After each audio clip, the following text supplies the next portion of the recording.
1 month after flooding hit Boane, children are catching up on their schoolwork. The flooding disrupted their education for weeks. I've never seen flooding like that before. I've heard it last happened 50 years ago. The nearby river made it worse, and it's difficult for us to put measures in place because we cannot predict how bad these natural weather events will be. Across Mozambique, schooling for close to 5 million children has been affected. More than 800 children at this school had just started the school year when Cyclone Freddy hit.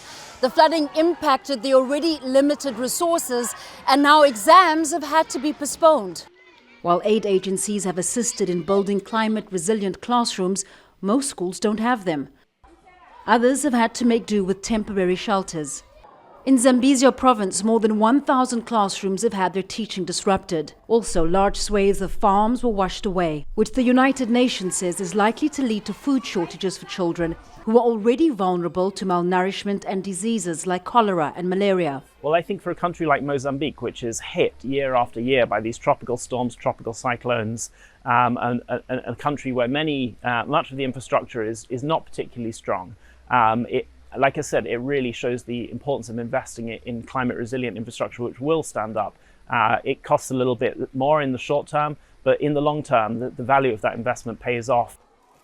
For now, the UN says it needs $89 million to respond to the immediate education and health needs of children affected by the most recent flooding. In the long term, there are worries that worsening weather conditions will impact years' worth of education for millions of children. Fahmida, Jazeera, Boane, Mozambique.